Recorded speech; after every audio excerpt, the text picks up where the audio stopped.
baryaha kan waxaa jiray xoogaa Jubbaland iyo dowlad goboleedka Jubbaland iyo dowladda federaalka ah maadaama aan nahay anagu senataradii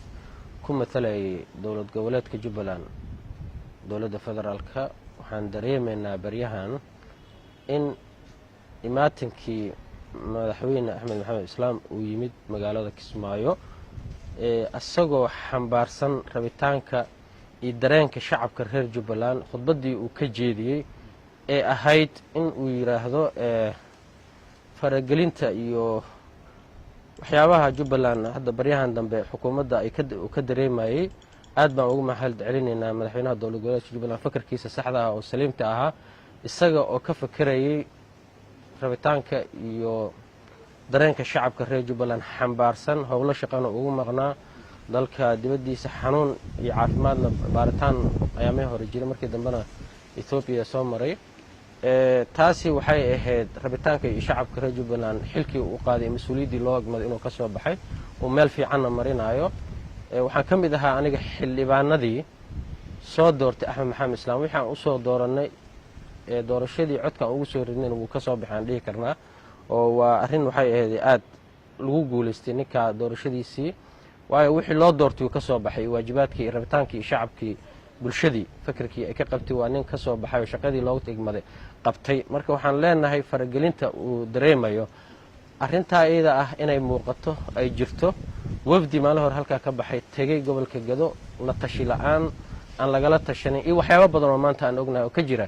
waxaan leenahay xukuumadda dhexe ha ka digtoonaata hana iska ilaaliso daldaleelada faraha badan ee dowlad goboleedyada anagu meesha waxaan u fadhino oo aan mathalno waa dowlad goboleedyada waxa aan xuquuqdooda raadinayno oo meesha aan wax xuquuq Soomaaliyeed laakiin gaar ahaan waxna soo doortay waa dowlad goboleedka Jubbaland marka taa ayaan xaq u leenahay arrinta wax allaale wixii ku soo wixii dhibana in raahno waxaas dhibka lagu hayo laga daayo wixii saxna aan raahno waxa waa lagu saxan yahay arrinta hadda baryahan soo ifbixaysa arrin aan jecelnahay ma aha haddaan nahay senatarada reer Jubbaland waana ka digaynaa xukuumadda federaalka Soomaalidu waxay tiraahdaa injineer fahmo badan gurigiisa dumid ayaa u leh baryahan xukuumadda fahmadeeda aad bay u badan tahay ha ilaaliso xasilooni siyaasadeed ha ilaaliso deganaanta deegaanada Jubbaland ha ilaaliso rabitaanka iyo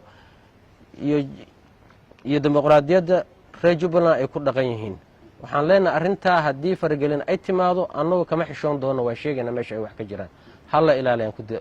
ku talaynayna haddii ilaahay idmo xildhibaana mar kale waxaa soo noqday dabayshii siyaasadeed u dhaxaysay maamul goboleedyada dalka iyo dowladda dhexe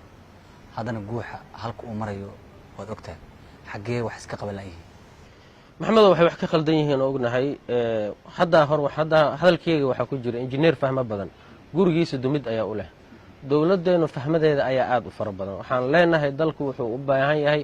deganaan iyo xasilooni siyaasadeed in la helo wada tashi dalka maanta waa dal hore u socdo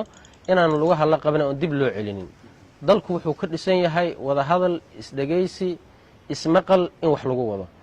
dib iyo burbur iyo daal waa kaan soo aragnay oo aan soo marnay uma baahna maanta in dacallada la isqabsado uma baahna maanta in lis xagto waxaan leenahay dalku wuxuu u baahan yahay xasilooni siyaasadeed ha lagu soo celiyo wadadii xasiloonida siyaasadeed lagu maamuli lahaa lagu wada mari lahaa wada tashi horumar buu dalku u baahan yahay ma dhihi karno maanta Jubbaland hal dowladda xukuumadda maanta federaalka dhisan hal maalin oo wax qabada inta tagtay ay wax ka qabatay oo hal mashruuc oo horumarineed ay qabatay aan leenahay ma jirto waan ku dhaliilsanay xukuumaddu uma baahna marka anagoo hadda horumar aan ku haysan haddana in ducayn iyo faragelin lagu sameeyo dowlad goboleedka Jubbaland raalina kama noqon doono haddii ilaahay madaxweynaha maamulka Jubbaland markii uu Kismaayo ku soo noqday sir jiraad uu qabtay waxyaabo badan uu uga hadlay gaar ahaan walaasad dhinaca dowladda ka jira maxay waxa Axmed arkay adigana ku muuqda xildhibaan waxa muuqda sadar muuqda su'aali ka dhan waa u jeednaa xukuumaddu waxa ay u dan leedahay iyo waxa ay u socoto maanta dalku marxalad adag buu ku jiraa wuxuu u baahan yahay samato bixin wuxuu u baahan yahay wada tashi wuxuu u baahan yahay ismaqal annagii senatarada ka soo jeedna xitaa talo nalagama siinayo mar allaale markii danaha Jubbaland in laga hadla rabo waa la iska ordaya fahmada badan wax badan bay kharibtaa hal laga daayo waxaan ku taageersanahay madaxweynaha dowlad goboleedka Jubbaland fakarkiisa saxda ee saliimta ah ee Soomaalinimo uu ku hadlay ayaan ku garab taaganahay annagu haddaan nahay senatarada reer Jubbaland waxaad sheegtay oo hadalkaaga ku jiray in dowladda maamulka meelo ka mid ah ay u gacan dhaaftay oo ay tageen dowladda maadaama dowladda dhexe ee Soomaaliya ay tahay iyaysan xaq u lahayn in gobollada iyo degmooyinka meesha ay rabaan wafdi ka socda ay tagi karaan.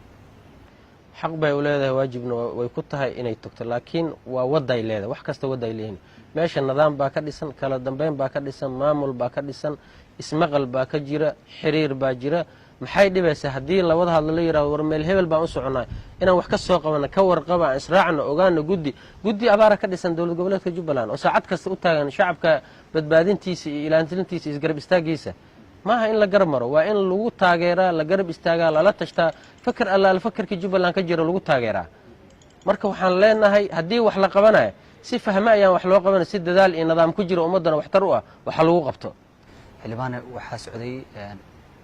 dadaallo ku aadanaa isku dhafka ciidamada si dowladdu ay u heshay ciidan dhammaystiran oo kooxaha ka soo horjeedana ay kaga guulaysatay arrinta hadda khilaafyada soo kordhay isku dhafkii ciidamada maxay u keeni kartaa ee la wada qorshayaashaas? waxaan qabaa arrinta ciidamada iyo isku dhafka iyo waxaas dowlad goboleedka Jubbaland kaalinta kaga aadan way qaadanaysaa wayna qaadan doontaa waxa u baahan xoreynta iyo abaabulka iyo in dib loo xoreeyo ugu badan dhibaatada ugu baahan haysta waa dowlad goboleedka Jubbaland waxaan leenahay taas mar walba shacabka Soomaaliyeed way ku qadarinaysaa ummadda Soomaaliya xukuumadda Soomaaliya way ka wada shaqeyn doonaan laakiin maxay tahay dadku inay wada shaqeeyaan caafimaad baa ku jira laakiin inay kala hadlaan oo kala socdaan caafimaad kuma jiro annagu waxaan leenahay dastuurku meergaar ah oo qabyo ah ha la ixtiraamo ha lagu wada xisaabtamo ha lagu wada hadlo ha lagu dhaqmo constitutionka ku meelgaarka ah taasaan leenahay laakiin dibdhac ma ku keenta leedahay wixii barnaamijka socda isku dhafkii ciidamada iyo in la awoodi hal meel isugu timaado arrintan hadda khilaafyadan soo kordhay ka reer Jubbaland ahaan anigu waxaan qabaa haddii Jubbaland ay dibdhac rabto maanta sida aad ogtahay shirkii waxaa socday environmentiga looga hadlayo dhirta iyo waxaan dowlad goboleedka Jubbaland wasiiradeedii dadkii ku shaqada lahaay oo dhan way ka soo qayb galeen haddii ay xumaan jirto sooma dirteen shaqana way socotaa annagu saacad kasta waxaan diyaar u nahay horumarka deegaanada Jubbaland iyo waxqabadkooda marna kama hor imaan doono laakiin wixii qumanaan ogolaan doonaa waxaan quneen ma yeelaynaan leenahay haddii ilaahay idmo Soomaalidu waxay tiraahdaa gacmo gal jira hoosna wax kasta hadday yimaadaan iidoon bar saxaafadeed iyo miidiyaha iyo buuq aan luuso marinin waa in wada hadal iyo wada xaajood isi hoose iyo wada tashi ruuxan seen yeelnaa labada istiraasi ay wax yeelaan ma waayaan waxaa looga fadhiyaa xukuumaddu wada tashi iyo wada xaajood qabo inay la timaado saacad kasta constitutionka isdurkan hadda socda process ayuu ku jiraa waxaan ognahay haddii ilaahay 13 bisha waxaa furmi doono shirweynihii daahfurka dastuurka waana imaan doontaa Jubbaland waana ka qayb qaadan doontaa wax kastoo buuq imaadana waxaa keenaya dastuurka haddaan la dhammaystirin oo la xallinin xal Soomaaliyeed ma imaan doono waxaan filayaa nin kasta isagoo dhimar qaba oo degan oo si caqliyeysan ah in dareenkiisa uu cabiro uuna ku aadiyo uusan ka dhigin cadiifad iyo waxaana loo joogin ha laga taxtiro hana laga digtoonaado khilaafyada iyo buuqyada jira mar kasta intaasaan ku talinaya aniga waxaa muuqda hadda khilaafyada soo kordhay marka dastuurka la fiiriyo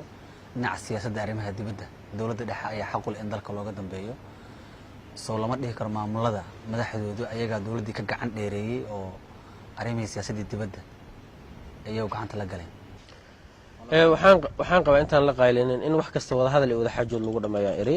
qodobka 54 iyo 53 waxa uu sheegaya waan ognahay horumarinta arrimaha horumarintana in la wada xaajoodo kullee insha Allah waa loo socdaa waan la dhameystiri doonaa wixii khaldamana waa la sii doonaa waxaan filayaa waxa wada horumarka dalka deegaanada Jubbaland ka jira wixii xaq u leedahay way horumarinaysaa wixii xaq u leehayna waxa way tala lagu leeyahay waa lagala tashanaya in dacwad iyo buuq lagu bedelo ma qaba aniga xildhibaan hadda dhibaato jirta oo mugdi siyaasadeed soo kala dhaxgal maamulada iyo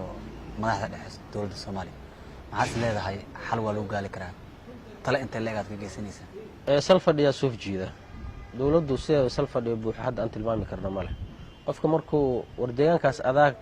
ka tirsan kana yimid oo laga soo doortay maxaa wax ka niraahdaa markuu ku yiraahdo la talin karto wax ka dhihi kartaa ma filayo tala badan inay jirto hase ahaatee ma ka caajisi doono markasta inaan wixii wanaag ah ama tubta nabadda ama tubta toosan aan ku talin hadii Ilaahay yiraahdo